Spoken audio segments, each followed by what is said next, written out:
Hello everyone, नमस्कारम, नमस्ते everyone. तो बेटा आज हम लोग स्टार्ट करेंगे मोशन चल रहा है और लास्ट क्लासेस में भी हम लोग मोशन किए थे जिसमें हम लोगों ने इंट्रोडक्शन देखा था, ठीक है ना, कि मोशन क्या होता है। हम लोग इस चीज को समझे थे, डिस्टेंस क्या होता है, डिस्प्लेसमेंट क्या होता है, ये सब चीज हम लोग समझे थे।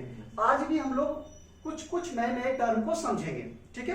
तो हम आपको कॉन्सेप्ट देंगे, आप कॉन्सेप्ट को समझ लीजिए और उसके बाद आप आराम से उसका नोट बनाइएगा, ठीक है। रटने की कोई जरूरत नहीं है, समझेंगे। तो आज जो हम स्टार्ट करेंगे वो है rate of change of motion. आज जो स्टार्ट करेंगे वो है rate of change of motion. समझते हैं ये क्या चीज है, rate of change of motion. बोलने का मतलब है कि हर वस्तु का अपना एक कैपेसिटी होता है, अपना एक क्षमता होता है। कोई वस्तु कितना स्पीड चल सकता है वो एक क्षमता है। जैसे कार का जो क्षमता है उतना क्षमता मेरे अंदर नहीं है। हम अपनी पूरी जान लगा दें तो भी कार के जितना मेरा कैपेसिटी नहीं है। कार का जो जितना क्षमता है उतना साइकिल का नहीं है। आप साइकिल में फुल स्पीड लगा दो, पूरा जान लगा दो, फिर भी कंपेयर कर सकते हैं आप? कार का साइकिल के साथ कंपेयर आप नहीं कर सकते, उसके दोनों के मोशन का कंपैरिजन आप नहीं कर सकते हैं। तो rate of change of motion कहने का सीधा सा मतलब है कि हर एक जो भी चीज मोशन करती है, जो भी चीज गति करती है, उनका अपना अपना एक क्षमता होता है। सबका अपना अपना एक कैपेसिटी होता है, क्षमता होता है, ठीक है ना। कार का अपना एक कैपेसिटी है, साइकिल का अपना एक कैपेसिटी है, हमारा एक अपना कैपेसिटी है, ठीक है। तो कैसे पता चलेगा कि किसका क्षमता ज्यादा है, किसका क्षमता कम है, ये कैसे पता चलेगा? तो इसको पता करने के लिए हमारे पास एक पैरामीटर है और उस पैरामीटर को बोलते हैं बेटा speed,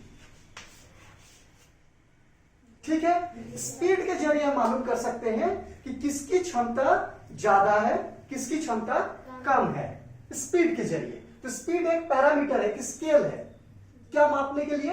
rate of change of motion मापने के लिए, ठीक है, कि किसकी क्षमता ज्यादा और किसकी क्षमता कम है।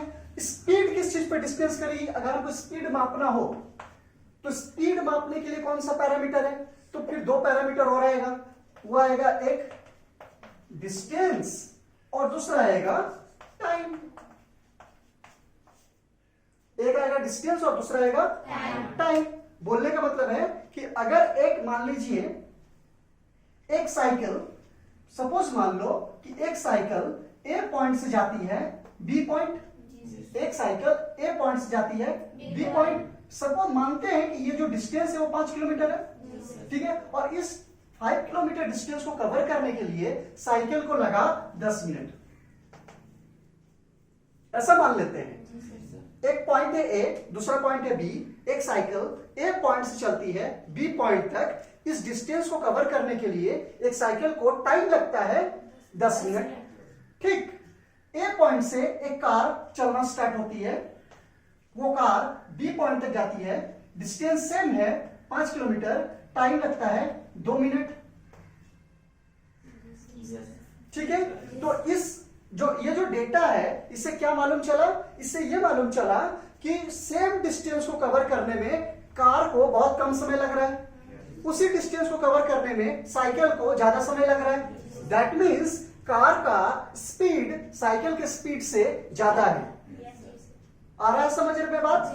तो जो मोशन है, किस वस्तु का जो भी गति करती है, कौन से ऑब्जेक्ट का मोशन ज्यादा है, किसका कैपेसिटी कम है, किसका कैपेसिटी ज्यादा है, इसके लिए पैरामीटर है स्पीड। और स्पीड को मापने के लिए हमको दो चीजों की जरूरत है, एक है डिस्टेंस और एक है टाइम। इज दैट क्लियर कि नहीं? कोई डाउट है? नहीं। तो स्पीड इज इक्वल टू हो जाएगा डिस्टेंस ट्रेवल बाय ऑब्जेक्ट। इसको हम रफ करते हैं, आप समझ गए ना? ठीक है। तो स्पीड इज इक्वल टू हो जाएगा distance travel by object. Distance travel by object, और दूसरा क्या जाएगा, टाइम टेकन बाय ऑब्जेक्ट। क्या जाएगा बेटा, time taken by object, time taken by object, यही होगा डिस्टेंस, सॉरी स्पीड, स्पीड हो जाएगा distance travel by object and time taken by object. इससे क्या पता चल जाएगा हमको, स्पीड, कि वो कितने स्पीड से चल रहा है। इज दैट क्लियर, कोई डाउट है? नहीं है तो ठीक है, नोट कर लीजिए इसको, जो भी आप समझिए उसको नोट कर लीजिए।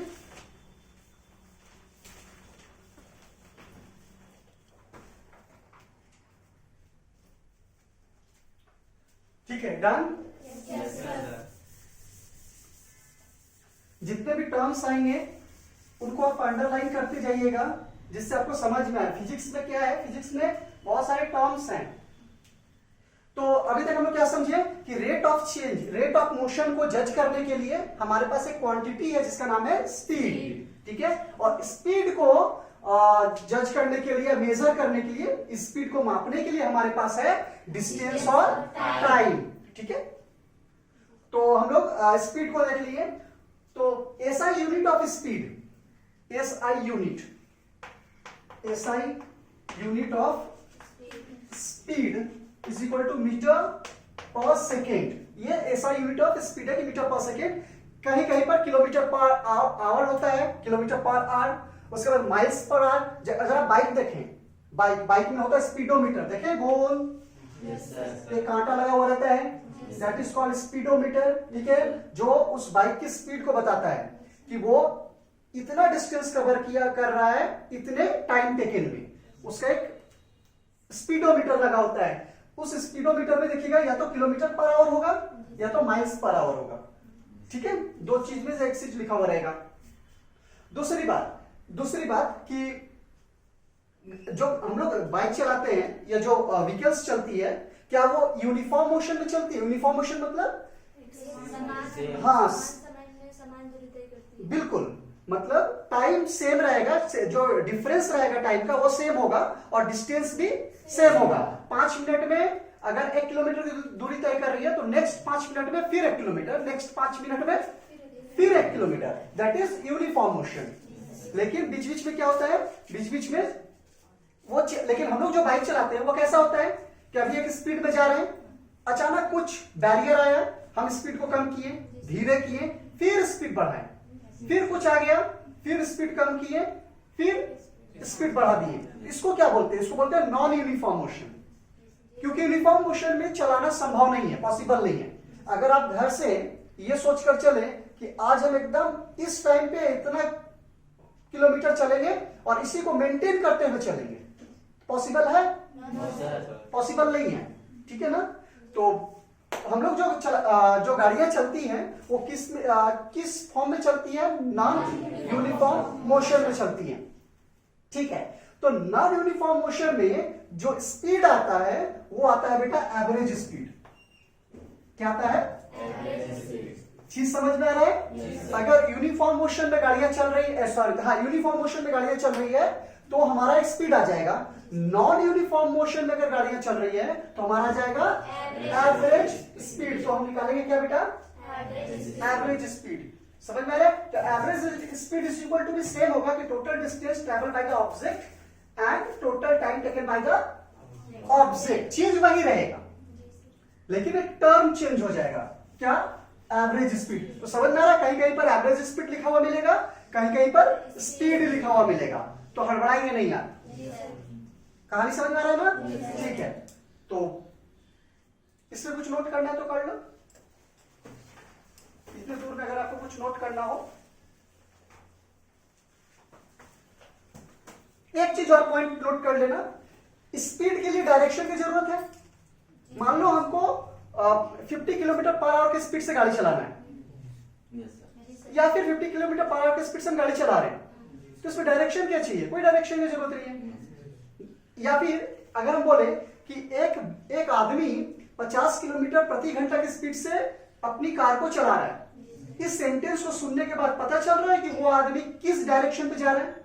ईस्ट में, वेस्ट में, नॉर्थ में, साउथ में? पता चल रहा है? नहीं पता चल रहा है ना। इसीलिए स्पीड जो होगा स्पीड जो होगा वो स्केलर क्वांटिटी होगा। कौन सा क्वांटिटी होगा? Scalar quantity. सदिश राशि, अदिश राशि हिंदी में मालूम है? ठीक है, स्केलर क्वांटिटी। ठीक है, क्योंकि इसमें डायरेक्शन का रिक्वायरमेंट नहीं पड़ता, डायरेक्शन की जरूरत नहीं होती है। ठीक है, अब आप नोट कर सकते हैं।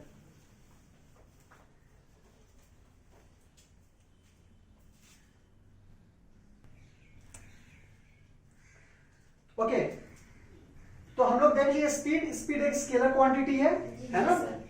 और उसका जो एसआई यूनिट है वो है metre per second, kilometre per our या फिर माइल्स पर आवर, कुछ भी हो सकता है। ठीक है, अगर हम स्पीड में अगर हम डायरेक्शन जोड़ दे तो, स्पीड में अगर हम डायरेक्शन जोड़ दे तो हम ऐसे कहें कि कार 40 किलोमीटर प्रति घंटा की स्पीड से पूरब की तरफ जा रही है, तो क्या होगा? हाँ, स्केलर नहीं होगा, वेक्टर क्वांटिटी होगा, लेकिन इसका नाम क्या होगा बेटा? तब कहेंगे, अगर स्पीड के साथ, ध्यान रखिएगा, अगर स्पीड के साथ हम डायरेक्शन जोड़ दें तो बेटा इसको कहेंगे वेलोसिटी। आराम से समझो, एकदम आराम से रिलैक्स होकर के, छोटा छोटा कॉन्सेप्ट है वेलोसिटी। समझ में आ रहा है? यानी अगर स्पीड के साथ अगर हम डायरेक्शन को जोड़ दें तो हो जाएगा वेलोसिटी। इसका भी एसआई यूनिट होता है सेम, क्या? Metre per second.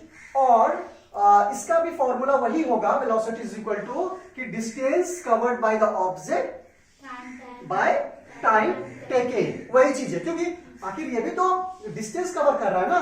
फर्क क्या है? फर्क इसमें डायरेक्शन है। ठीक है, इसके कारण इसका जो वेक्टर क्वांटिटी में आ जाएगा, ये स्केलर में नहीं आएगा क्योंकि इसमें डायरेक्शन है। तो चीज समझ में आ रहा है? ठीक है, कि वेलोसिटी क्या होता है? वेलोसिटी का जो सबसे इंपॉर्टेंट पार्ट होता है कि उसमें डायरेक्शन दिया हुआ रहता है। ठीक है, तो एक छोटा सा चीज है, नोट कर लो फटाक से।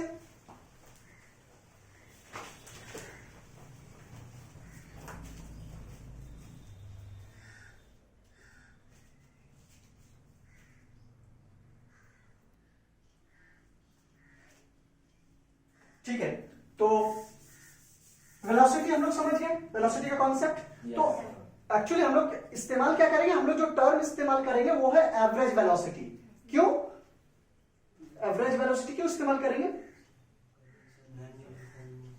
क्यों करेंगे? एग्जैक्टली, क्योंकि नॉन यूनिफॉर्म मोशन में हम लोग डिस्टेंस को कवर कर रहे हैं। तो ठीक है, तो एवरेज वेलोसिटी का जो फॉर्मूला आएगा, एवरेज वेलोसिटी का जो फॉर्मूला आएगा वो आएगा, क्या आएगा? Distance travel by object in a particular direction. इसमें क्या आएगा? एक वर्ड आएगा particular direction. Distance covered by object in a, क्या बेटा? Particular direction. नीचे क्या हो जाएगा? Time taken by object. Time taken by object, यही होगा। अब डिस्टेंस के साथ यहां पर डायरेक्शन है, तो जब डिस्टेंस के साथ डायरेक्शन होगा तो उसको क्या कहेंगे? क्या बात है, गजब। डिस्प्लेसमेंट। हाँ, एग्जैक्टली, डिस्प्लेसमेंट। यानी average velocity is equal to हो जाएगा डिस्प्लेसमेंट, नीचे आ जाएगा क्या? टाइम टेकन, सही होगा। अब डिस्प्लेसमेंट आ गया। डिस्प्लेसमेंट कहने का मतलब है, अब यहां पर एक चीज और, पहले इसको नोट कर लो जल्दी से।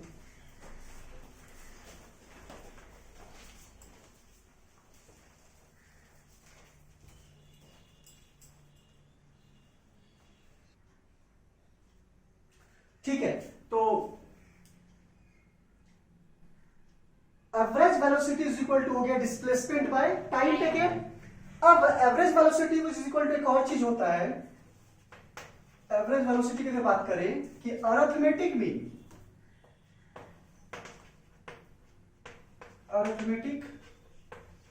Mean of initial position and final position.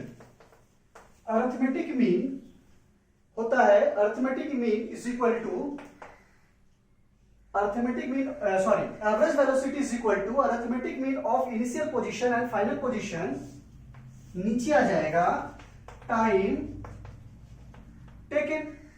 अब यहां पे एक वर्ड आ रहा है अरिथमेटिक मीन। ये अरिथमेटिक मीन आपको मैथमेटिक्स में पढ़ना है, ठीक है।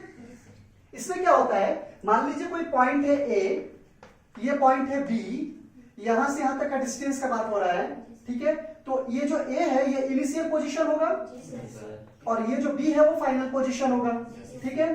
तो अरिथमेटिक मीन का जो फॉर्मूला होता है वो होता है ए प्लस बी बाय 2, ए प्लस बी बाय 2। समझ में आ रहा है? ठीक है। यहां पर एक मिस्टेक कर रहे हैं, ये टाइम टेकन नहीं होगा। तो average velocity is equal to arithmetic mean of initial position and final position. तो arithmetic mean is equal to हो जाएगा ए प्लस बी बाय 2। तो ये हो जाएगा इनिशियल वेलोसिटी, ये हो जाएगा फाइनल वेलोसिटी, ठीक है। तो इनिशियल वेलोसिटी को हम लोग डिनोट करते हैं यू से। ये जो इनिशियल होता है इसको डिनोट करते हैं यू से, ये जो फाइनल होता है इसको डिनोट करते हैं वी से। तो कुल मिलाकर हमारा जो एवरेज वेलोसिटी का जो फॉर्मूला आएगा वो क्या आएगा, u प्लस वी बाय 2। ठीक है, समझ में आ रहा है? ये यहां से average velocity is equal to होता है arithmetic mean of initial position and final position. Initial position को इंडिकेट करते हैं u से, फाइनल पोजीशन को इंडिकेट करते हैं v से। तो average velocity is equal to हो जाएगा u plus V by 2। Clear हुआ बात? ठीक है, नोट कीजिए जल्दी से।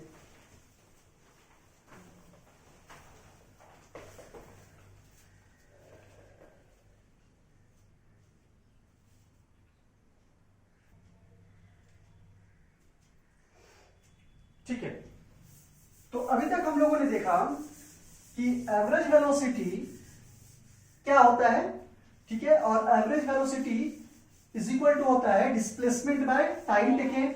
इसके बाद हम लोगों ने देखा कि average velocity is equal to होता है initial velocity plus final velocity upon 2। ये भी हमने देखा, जिससे हमको मिला u प्लस वी बाई 2। ठीक है, इसको इतना कॉन्सेप्ट होने के बाद हम एक न्यूमेरिकल देखते हैं। Distance travel in 1 hour is 5 kilometer. Find the average speed and average velocity. ये है question. Distance travel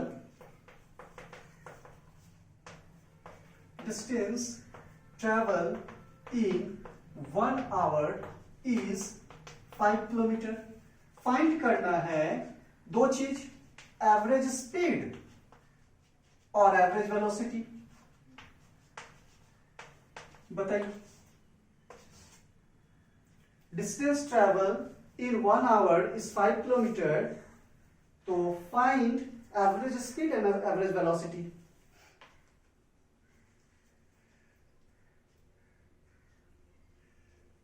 average speed हम लोग पढ़ चुके हैं, एवरेज वेलोसिटी हम लोग पढ़ चुके हैं। जल्दी से हमको बताइए कि एवरेज स्पीड क्या होगा, एवरेज वेलोसिटी क्या होगा।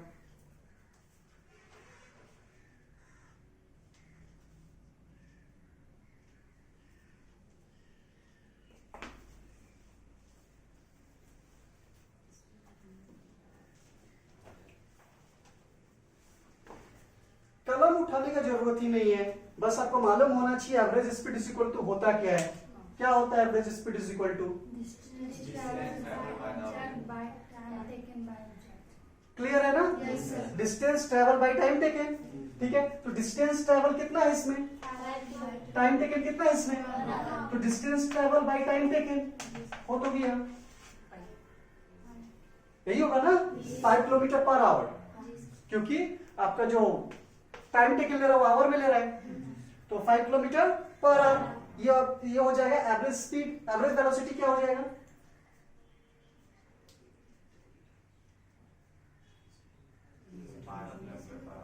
5 किलोमीटर पर आवर। सेम। जी सर। अच्छा, average velocity is equal to होता क्या है? हाँ, डिस्प्लेसमेंट बाय टाइम टेकन, यही होगा ना? हाँ, तो ठीक है, तो डिस्प्लेसमेंट, लेकिन उसमें डायरेक्शन रहेगा ना, तभी तो डिस्प्लेसमेंट रहेगा। ठीक है, तो मान लेते हैं कि इसमें डायरेक्शन दिया हुआ है, तो ये हो जाएगा आपका 5 किलोमीटर, टाइम टेकन 1। ठीक है, ओके। अगर इसी क्वेश्चन को थोड़ा हम आगे बढ़ा दे कि वो एक पॉइंट से दूसरे पॉइंट कोई जाता है 5 किलोमीटर, वापस रिटर्न आता है उसी पॉइंट पे, ऐसे समझते हैं कि ए पॉइंट है, बी पॉइंट है, कोई यहां ट्रैवल किया, बी पॉइंट तक गया 5 किलोमीटर, यहां से वापस रिटर्न आया ए पॉइंट तक 5 किलोमीटर, इसका हमको एवरेज स्पीड बताइए, एवरेज वेलोसिटी बताइए।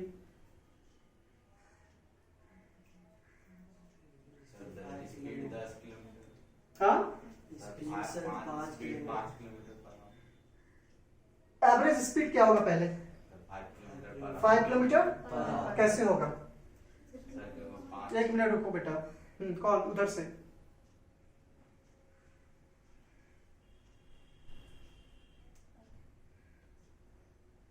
क्या होगा एवरेज स्पीड? 10 किलोमीटर कैसे? सर, क्योंकि इसका distance travel by object and time taken by object, तो डिस्टेंस हमारा 5, एक बार जाता है तो 5 किलोमीटर, दूसरा बार आता है 5 किलोमीटर, दोनों को डिस्टेंस जोड़ेंगे तो 10 किलोमीटर, और टाइम इसमें दिया हुआ नहीं है। टाइम दिया हुआ नहीं है, बिना टाइम का निकल जाएगा टाइम स्पीड। 1 आवर। हाँ, 10 kilometre per our. 10 kilometre per our. अच्छा, ये एवरेज स्पीड हुआ आपका। और कितनी का?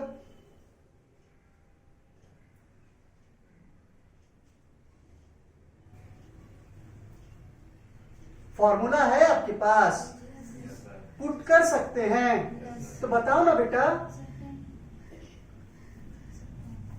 हाँ, 10 किलोमीटर, सर, 5 किलोमीटर। 10 और 5 में मामला फंस रहा है। देखते हैं क्या होगा। सबसे पहले एवरेज स्पीड का क्या होता है? Average speed is equal to क्या होगा? Distance travel by object, distance travel by object, और नीचे आ जाएगा टाइम टेकन। तो एक गया 5, वापस आया 5, ठीक है, 10 किलोमीटर। टाइम लग रहा है जाने में 1 घंटा, तो बेटा जब आएगा तो 1 घंटा लगेगा ना। जाने में 1 घंटा लग रहा है, तो गायब होके थोड़ी ना आएगा, आने में भी तो टाइम टेकन लगेगा। तो जाने का 1 घंटा, आने का 1 घंटा, 2 घंटा, तो 10/2 क्या आ जाएगा?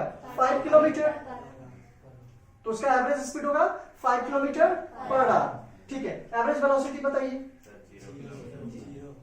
0 Yes. कैसे? डिस्प्लेसमेंट। एक मिनट रुक जा। हाँ, क्योंकि जिस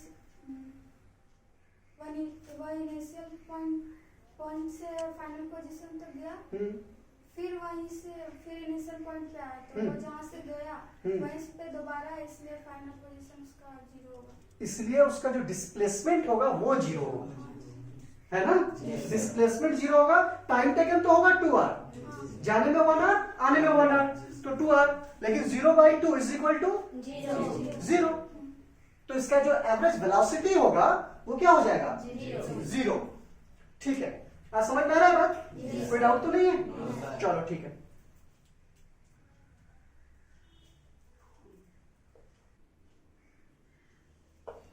ठीक है, तो एवरेज वेलोसिटी डिपेंड करता है, एवरेज वेलोसिटी जो होगा, एवरेज वेलोसिटी वो डिपेंड करेगा या तो स्पीड और डायरेक्शन, स्पीड और डायरेक्शन।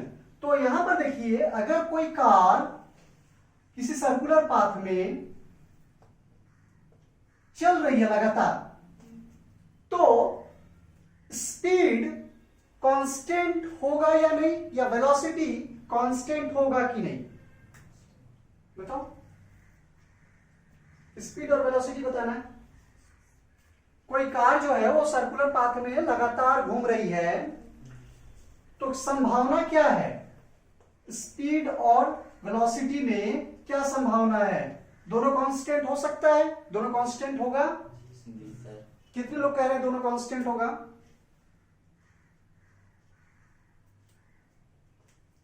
एक सर्कुलर पाथ है और उस पे एक कार घूम रही है, लगातार घूम रही है, तो चांसेस क्या है? कांस्टेंट होने के चांसेस है दोनों?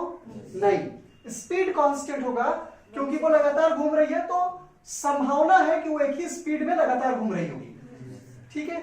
लेकिन वेलोसिटी कांस्टेंट नहीं हो सकती है क्योंकि हर सेकेंड या हर मिनट उसका डायरेक्शन चेंज हो रहा है ना। तो जब डायरेक्शन चेंज हो रहा है तो वेलोसिटी उसका कांस्टेंट नहीं होगा। चीज समझ में आ रहा है? तो इस कंडीशंस पे स्पीड कांस्टेंट हो सकता है या होगा, लेकिन वेलोसिटी कांस्टेंट नहीं होगा क्योंकि वो डायरेक्शंस टाइम टाइम पर चेंज कर रही है। इज दैट क्लियर कि नहीं बेटा?